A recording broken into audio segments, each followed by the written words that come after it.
ভাগ্যিস আপনি আপনার ব্যবসায়ের 60% টাকা আপনার নিজের অ্যাকাউন্টে রাখেন, কিন্তু স্যার বিজনেস অ্যাকাউন্ট থেকে যেহেতু টাকা নিয়েছে, তাহলে আপনার অ্যাকাউন্ট থেকে টাকাগুলো ওঠার সম্ভাবনা তো থাকতেই পারে। আয়ান মাথা নেড়ে জানালো, না, মূলত ওর কাছে আমার ওই অ্যাকাউন্টের কোনো তথ্যও নেই। আর রইল বিজনেস অ্যাকাউন্ট, যেহেতু ওই অ্যাকাউন্টটা আমাদের বিজনেসের ক্ষেত্রে সকল জায়গা দেওয়া থাকে, সেক্ষেত্রে কোনো বড়সড় হ্যাকার দিয়ে কাজটা করিয়েছে। শিয়াব মাথা নাড়ল যে হ্যাঁ ঠিক। রাত 9টার দিকে আয়ান বাড়ি ফিরল। এসে সোজা রুমে চলে যায়। গিয়ে দেখে মিসেস লিলি সেহরিসের মাথায় পানির জলপট্টি দিচ্ছেন। আয়ান সঙ্গে সেহরিসের পাশে গিয়ে বসে। সেহরিস চোখ বুঝিয়ে রেখেছিল। আয়ান সেহরিসের মাথা গলায় হাত দিয়ে দেখলো জ্বরে গা পুড়ে যাচ্ছে। এটা দেখে আয়ান মিসেস লিলিকে বললেন, কখন জ্বর এসেছে আর আমাকে জানানো হয়নি কেন? মিসেস লিলি আয়ানের দিকে তাকিয়ে বলে, সেহরি শুয়েছিল, আমি কিছুক্ষণের জন্য নিচে গিয়েছিলাম। প্রায় 30 মিনিট পর ফিরে এসে দেখি জ্বরে গা পড়ে যাচ্ছে। আর তোমাকে জানানো হয়নি কারণ সেহরিসকে মেডিসিন খাওয়ানো হয়েছে। আয়ান স্বস্তির নিঃশ্বাস ফেলল। পরপর মিসেস লিলির উদ্দেশ্যে বলল, আপনি যান, আমি আছি সেহরিসের কাছে। আয়ানের কথা মিসেস লিলি চলে গেল। আয়ান আলতো হাতে সেহরিসের মাথায় পানি পট্টি দিয়ে দিচ্ছে। কিছু বলতে গিয়েও বলল না। কিছুক্ষণ পর সেহরিসের চোখ বুজে এলো। আয়ান তখন সেহরিসের পাশ থেকে উঠে কাবার থেকে একটা পাতলা অ্যান্টিক হোয়াইট কালারের টি শার্ট আর একটা কালো ট্রাউজার নিয়ে ওয়াশরুমে চলে যায় ফ্রেশ হতে। ফ্রেশ হয়ে কিছুক্ষণের মধ্যে ওয়াশরুম থেকে বের হয়ে সেহরিসের পাশে গিয়ে বসে তার মাথাতে হাত দিয়ে দেখে জ্বর কমেছে কিনা। কিন্তু না, জ্বর কমের জায়গায় আরও বেশি বাড়ছে। আয়ান সেহরিসকে উদ্দেশ্য করে গালের এক পাশে হাত রেখে বলল, পাখি শেহুয়ের এই শুনছো? না, সেহরিসের কোনো নড়চড় দেখা যাচ্ছে না। আয়ান সেহরিসের পাশ থেকে উঠে কাকে যেন ফোন করলো। এরপর আবার সেহরিসের মাথার কাছে এসে পানি পট্টি দিতে লাগলো। কিছুক্ষণের মধ্যে শিহাব ডাক্তার নিয়ে উপস্থিত। হ্যাঁ, সেই সময় আয়ান শিহাবকে ফোন করেছিল ডাক্তার নিয়ে আসার জন্য। ডাক্তার এসে মিসেস সেহরিসকে চেক আপ করে মেডিসিন দেয় আর বলে, ভয়ের কিছু নেই, তেমন কিছু না, এখন চারদিকে এমন হচ্ছে যার জন্য ওনার শারীরিক অবস্থা খুব একটা ভালো না। আমি কিছু মেডিসিন দিয়ে গেলাম, ওনাকে কিছু খাইয়ে ওষুধগুলো খাইয়ে দেবেন। আয়ান ঠিক আছে বলে মাথা নাড়ায় এবং শিহাবের ইশারায় কিছু বলে, আসুন ডাক্তার সাহেব, আমি আপনাকে ছেড়ে দিয়ে আসি। তারপর শিহাব ডাক্তারকে নিয়ে বেরিয়ে যায়। মিসেস লিলি আর মিস জেনি তারা দুজনে ঘরের মধ্যে উপস্থিত ছিল। শিহাবকে বের হয়ে যেতে দেখে আয়ান তাদের দুজনের উদ্দেশ্যে বলে ওঠে, মিস জেনি, আপনি সেহরিসের জন্য কিছু খাবার তৈরি করে নিয়ে আসেন। আর মিসেস লিলি, আমি সেহরিসের কাছে আছি, আপনি রুমে গিয়ে রেস্ট করুন। আয়ানের কথায় তারা দুজনই বের হয়ে গেল। আয়ান সেহরিসের মাথায় হাত বুলাতে বুলাতে বলল, খুব কষ্ট হচ্ছে শেহু পাখি। সেহরিস জ্বরে কোনো রকম করে আওড়ালো। আয়ান কিছু বলতে যাবে তখনই মিস জেনি এসে খাবার নিয়ে তাদের রুমে প্রবেশ করে। মিস জেনি খাবার টেবিলে রাখতে আয়ান উঠে গিয়ে খাবারের প্লেটটা হাতে নিয়ে আবার বিছানায় এসে বসে। ইতিমধ্যে মিস জেনি রুম থেকে বের হয়ে গেছে। আয়ান খাবারের প্লেটটা বিছানায় রেখে সেহরিসকে ধরে আজ শোয়া করে বসিয়ে পিঠে বালিশ রেখে দেয়। সেহরিস জ্বরে টলমল করছে। আয়ান খাবার রেডি করে সেহরিসের মুখের সামনে এক লোকমা তুলল। সেহরিস নাক মুখ ছিটকিয়ে কোনো রকমভাবে বলল, খাবো না, ভালো লাগছে না। আয়ান সেহরিসের দিকে তাকিয়ে চোখ বড় বড় করে বলে, চুপচাপ খেয়ে নাও, নয়তো খুব খারাপ হবে কিন্তু। চুপচাপ খেয়ে মেডিসিন নাও। সেহরিস এই অবস্থাতেই আয়ানের ধমক শুনে ঠোঁট উল্টে কেঁদে ফেলল। আয়ান অবাক হয় খানিকটা, বলল, এই এই আমি কি করেছি? যা এই এই থাকো, এই আমি কি করেছি ভেবে বাচ্চাদের মতো করে কদ্দ করো। এই এই এই পাখি। আয়নের এমন চঞ্চলতা দেখে সেহরিস হেসে ফেলল। কোনো রকমে বলল, কিছু হয়নি, তাড়াতাড়ি আগে চুমু দিন, তারপর খাবো। আয়ান একটা ভ্রু উঁচু করে সেহরিসের দিকে তাকিয়ে বলে, এই মেয়ে, বলো কি তুমি? চুপচাপ খাবারটা শেষ করো। সেহরিস আবার নেগে নেকি ভাব করে বলে, আগে চুমু দিন। আয়ান বিরক্ত হয়ে ধমক দিয়ে বলল, এই মেয়ে কানে কথা চায় না, জ্বরে গা পড়ে যাচ্ছে আর এদিকে চুমু চুমু করে পাগল হয়ে যাচ্ছে। আমি কি বলেছি যে একবার আমি চুমু দেব না? আগে চুপচাপ খাবার শেষ করে মেডিসিন নাও। আয়ানের ধমকে সেহরিস চুপ করে রইল। তা দেখে আয়ান মুচকি হাসলো। তারপর সেহরিসের গালে তুলে খাইয়ে দিল এবং নিজেও খেলো। খাওয়া শেষে সেহরিসকে মেডিসিন খাইয়ে শুইয়ে দিয়ে প্লেটগুলো নিয়ে কিচেনের উদ্দেশ্যে চলে যায়। কিছুক্ষণ পর আয়ান রুমে এসে দেখে সেহরিস চোখ বুজে শুয়ে আছে। আয়ান তার পাশে এসে কপালে আলতো করে একটা চুমু এঁকে দিয়ে তার মুখের দিকে তাকিয়ে বলে, পাগলি একটা, বলে ঘড়ির দিকে তাকিয়ে দেখে 11টা বেজে 45 মিনিট। কী ভেবে ল্যাপটপটা নিয়ে সোফায় বসে অফিসের কিছু কাজ করতে লাগলো। এভাবে কিছু সময় অতিবাহিত হলো। এর মাঝে আয়ান সেহরিশকে 2বার উঠে জ্বর কমেছে কিনা তা দেখেছে। হঠাৎ সেহরিশ শোয়া থেকে উঠে বসে তার পরনের কুর্তিটা একটানে খুলে দিল। সেহরিশকে উঠতে দেখে আয়ান তাকিয়ে সেহরিশের এই দৃশ্য দেখল। আয়ান টাইম দেখে 1:50 তারপর সঙ্গে সঙ্গে ল্যাপটপটা অফ করে সেহরিশের পাশে গিয়ে বসে। বলে, কি হয়েছে শেহু পাখি, এমন করছো কেন? সেহরিশ উত্তরে বলল, খুব গরম লাগছে। আয়ান তৎক্ষণাৎ সেহরিশের মাথায় হাত রাখলো। দেখলো জ্বর সামান্য কমে গেছে।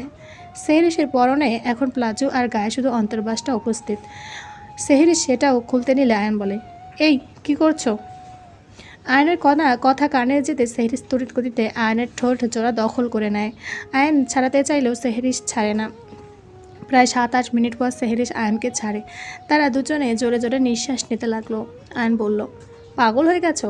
সেহরিশ এবার আয়নের কোমরের 2 সাইডে পা দিয়ে তার কোলে বসে গলায় ঘাড়ে অনবরত কিস করতে লাগলো। আয়নের পক্ষে সেহরিশের এমন হঠাৎ আক্রমণ করে নিজের কন্ট্রোল হারিয়ে ফেলেছে, কিন্তু তাও নিজেকে সংযত করে সেহরিশের বাহু দুটো ধরে তাকে সামনে টেনে আনে। বলে, কি করছো পাখি, এখন এসব ঠিক না, তোমার শরীরটা সুস্থ হোক তারপর। আয়নের কথার মাঝে সেহরিশ আঙ্গুল দিয়ে আয়নের ঠোঁটের উপরে আঙ্গুল রাখলো। বলল, না প্লিজ আমায় একটু আদর করুন, দেখেন আমি ঠিক আছি প্লিজ। বলেই আবার সেহরিশ আক্রমণ চালায় আয়নের ঠোঁটের উপর। আয়ন সেহরিশকে এবার কোলে বসা থেকে শুয়ে দিয়ে তার উপরে শরীরের সমস্ত ভার না ছেড়ে আলতো করে শুয়ে কানের গোড়া ফিসফিস করে বলল, দেখো শেহু পাখি, ভালো ভালো বলছি, এখনও সময় আছে। তুমি নিশ্চয়ই তোমার হাজব্যান্ডকে খুব ভালো করেছেন। শরীর অসুস্থ বলে ছাড় দিতে চাইছিলাম, কিন্তু তুমি তো নিজেই নিজের বিপদ টানছো। এখন কিন্তু আমি শরীর অসুস্থ বলে এক বিন্দু ছাড় দেব না। সেহরিশ আয়নের কথা শুনে তাকে 2 হাত দিয়ে জড়িয়ে ধরে বলে, নিয়ে যাবেন আবার আপনার সাথে আমাকে সুখের সাগরে? আয়ন সঙ্গে সঙ্গে একটানে নিজের টি-শার্টটা খুলে ফ্লোরে ছুঁড়ে মারে। তারপর আস্তে আস্তে ভালোবাসার পরশ এঁকে দিতে থাকে প্রিয়তমার কোমল শরীরে। রাত যত গভীর হয় তাদের ভালোবাসাও গভীর হয়। আবারও তারা দুজন ভাসল সুখের সাগরে। সময় চলমান এভাবেই কেটে গেল আরও কিছুদিন। আয়ান তার অফিসের কাজে কয়েকদিন খুবই ব্যস্ত ছিল। আজ সকালে আয়ানের অফিসে যাওয়ার পর থেকে সেহরিশকে নিত্যদিনের থেকে বেশ হাসি খুশি লাগছে। মিস জেনি সেটা ভালোই লক্ষ্য করেছে। সে সোফায় সেহরিশের পাশে বসে বলে, আজকে তো হাসি খুশি লাগছে কেন, কিছু কি হয়েছে? সেহরিশ যেন কথাটা শুনে লজ্জা পেল খানিকটা। মিস জেনি কিছু একটা আঁচ করতে পারলো, যেন পরপর বলল, আচ্ছা আমি যেটা ভাবছি কি সেটাই? সেহরিশ আনন্দে আর লজ্জায় যেন মিইয়ে গেল। তারপর নিজেকে সংযত করে বলল, সময় হলে জানাবো, আচ্ছা তার আগে আমাকে একটু কিছু ফল কেটে দিন তো খাই। মিস জেনি ও আরও কিছু জিজ্ঞেস করলো না, মুচকে হেসে কিচেনের উদ্দেশ্যে রওনা দিল। বিকেলে সেহরিশ বেলকনিতে বসে কফি খাচ্ছিল। হঠাৎ পেছন থেকে কেউ এসে তাকে জড়িয়ে ধরে। সেহরিশ কিছুটা থতমত খায়। তারপর নিজের চেনা পরিচিত মানুষটার শরীরে ঘ্রাণ নাকে আসতে মুচকে হাসলো। বলল, আজ তো তাড়াতাড়ি ফিরলেন? আয়ান সেহরিশের কাঁধে নিজের থুতনি ঠেকিয়ে বলল, কেন দেরি করে আসলে ভালো হয় নাকি? আয়ানের এমন কথা শুনে সেহরিশ সামনের দিকে ঘুরে নাক মুখ কুচকিয়ে বলল, কেন আপনার বুঝি বাইরে থাকলে বেশি ভালো লাগে? আয়ান মনে মনে বলল, এই মেয়ে কী বলে, সে কি জানে না যে এই আয়ান মির্জা তার কাজের জন্য অফিসে আটকে থাকলে সারাদিন কয়বার এই মেয়ের কথা ভাবে। তারপর নিজেকে সান্ত্বনা দিয়ে বলল, আরে রেগে যাও কেন শেহু পাখি, তুমি তো জানো কাজের চাপ ছিল। এসকে কোম্পানির সাথে প্রজেক্টটা শেষ হলো আজ আমাদের, তাই তাড়াতাড়ি ফিরলাম। কথাটা বলে আয়ান সেহরিশের কপালে আলতো করে ভালোবাসার পরশ এঁকে দিল। বলল, আচ্ছা চলো আজ একটু ঘুরতে বের হই। কি? সেহরিশ আর কোনো কিছু বলার সময় না দিয়ে আয়ান বলে, এই না না কোনো কথা না। তারপর সেহরিশকে জড়িয়ে ধরে বলে, কদিন কাজের জন্য তোমাকে না টাইম দিয়েছি না আমাদের ঘুরতে যাওয়া হয়েছে, তাই আজ আমি যেটা বলছি সেটাই শেষ কথা। সেহরিশ আয়নের কথা শুনে মুচকি হাসলো। তারপর আয়নের থেকে নিজেকে ছাড়িয়ে উপর নিচ মাথা নাড়ল। আয়ন চলে যায় ফ্রেশ হতে। এদিকে সেহরিশও মহা খুশি। সে কাবার থেকে একটা রয়্যাল ব্লু কালারের শাড়ি নিয়ে পরলো, সাথে চোখে কাজল, ঠোঁটে হালকা করে গোলাপি রঙের লিপস্টিক দিল। এদিকে আয়ান সাদা কালারের শার্ট আর রয়্যাল ব্লু কালারের প্যান্ট পরে রেডি হয়ে ওয়াশরুম থেকে বের হয়ে সেহরিশকে থেকে হেসে তার কাছে এসে বলল, বউ আমার দিন দিন বেশি সুন্দরী হয়ে যাচ্ছে, এভাবে বারবার বুকে আঘাত দাও কেন বউ? সেহরিশ আয়ানের কথা শুনে তার বুকে কিল ঘুষি পারলো। বলল, চলেন, লেট হয়ে যাচ্ছে তো নাকি? আয়ান হেসে বলল, জো হুকুম মহারানী। আয়ান সেহরিশকে নিয়ে এসেছে তাদের অফিসের থেকে সামান্য কিছুটা দূরে একটা সুন্দর পার্কে। পার্কের মাঝখানে একটা সুন্দর ঝিল মতন, আর চারপাশে বিভিন্ন বসার জায়গা। গোধূলি পার হয়ে সন্ধ্যা বা রাতের আগমন হচ্ছে। আকাশের মাঝখানে চাঁদের দেখা মিলেছে। আয়ান আর সেহরিশও বসলো একটা বেঞ্চে। সেহরিশ আয়ানের বুকে মাথা থেকে বসে আছে। হঠাৎ আয়ান বলে উঠল, এই মেয়ে, এমন কী আছে তোমার যে আমি বারবার তোমার মুগ্ধতায় হারিয়ে যাই? কেন বারবার বিলীন হতে ইচ্ছে করে তোমার মধ্যে? সেহরিশ আয়ানের হঠাৎ এমন খাপছাড়া কথা শুনে মুখ টিপে হাসলো। তারপর আয়ানের বুকে মাথা থেকে মাথা তুলে এগিয়ে গেল সামনের ছেলের দিকে। আয়ানও পিছে পিছে গেল, গিয়ে সেহরিশকে জড়িয়ে ধরে তার কাঁধের উপরে মাথা রাখলো। সেহরিশ আর আয়ানের হাতটা নিয়ে তার পেটের উপর রাখলো, বলল, এবার আমাদের ভালোবাসার ভাগিদার আসতে চলেছে মিস্টার মির্জা। আপনি কি জানেন আপনার আর আমার ভালোবাসার চিহ্ন বেড়ে উঠছে আমার মধ্যে? সেহরিশের এমন কথায় আয়ানের হাত হালকা হয়ে আসলো সেহরিশের পেটের ওপর থেকে। আয়ান সেহরিশকে সামনের দিকে ঘোরালো, উৎফুল্ল হয়ে বলতে শুরু করলো, কি কি কি বলছো তুমি? তোমার আমার ভালোবাসার চিহ্ন মানে? মানে আমি বাবা হতে চলেছি? মানে আমার সন্তান বেড়ে উঠছে তোমার মধ্যে? আয়ান কেমন খুশি হতে দেখে সেহরিশের চোখের কোণে পানি চিকচিক করে উঠল। সে ভেবেও পায়নি আয়ান এতটা খুশি হবে। সেহরিশ তার নিজের পেটে হাত দিয়ে আয়ানকে বলল, হ্যাঁ, আমাদের সন্তান। আয়ান কথাটা শুনে সেহরিশের সারা মুখে চোখের পাতায় ভালোবাসার পরশ এঁকে দিল। তারপর আয়ান সেহরিশকে নিজের বাহুডোরে আবদ্ধ করে নিল। এভাবে তারা কতক্ষণ দাঁড়িয়েছিল কেউই জানে না, শুধু সাক্ষী ছিল আকাশের উজ্জ্বল উপগ্রহ। আরও কিছু সময় কাটিয়ে তারা পার্কের বাইরে আসলো। সামনে একটা ছোট ক্যাফে দেখে সেহরিশ আয়ানকে বলল যে সে কফি খাবে, তাই আয়ান সেহরিশকে গাড়ির কাছে দাঁড়িয়ে থাকতে বলে নিজে চলে গেল কফি আনতে। সেহরিশ গাড়ির বাইরে দাঁড়িয়ে অপেক্ষা করছিল।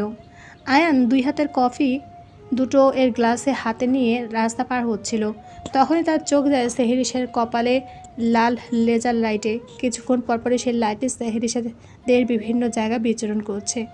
আর কিছু একটা বুঝতে পেরে রাস্তায় কফিগুলো ফেলে দৌড়ে গেল সেহরিশের সামনে। সঙ্গে সঙ্গে একটা বুলেট লাগলো আয়নের বুকে। সেহরিশ কিছু বুঝে ওঠার আগে আয়ন লুটিয়ে পড়ল মাটিতে। অপর পাশের ব্যক্তিটা বলল, শিট, ইস, কে বলেছিল তোকে সামনে আসতে? আমার সব প্ল্যান ভেস্তে গেল। শালা যদি মরে যায় তাহলে তো আমাদের সব প্ল্যান শেষ হয়ে যাবে। Shit shit shit. সেকেন্ডের মধ্যে কী ঘটল সেহরিশ কিছু বুঝে উঠতে পারল না। রাস্তায় আয়নার নিথর দেহ পড়ে থাকতে থেকে সে নিজেকে সামলাতে পারছে না। না পারছে নড়তে, না পারছে গলা দিয়ে আওয়াজ বের করতে। তার মনে হচ্ছে কেউ যেন তাকে গলায় আর শরীরে দড়ি দিয়ে বেঁধে রেখে দিয়েছে।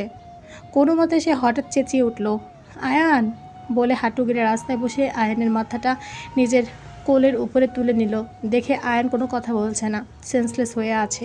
সে আয়ানের মুখে বাড়ি মারতে লাগলো, বলতে লাগলো, আয়ান, এই চোখ খোলেন, এ কী হলো আপনার?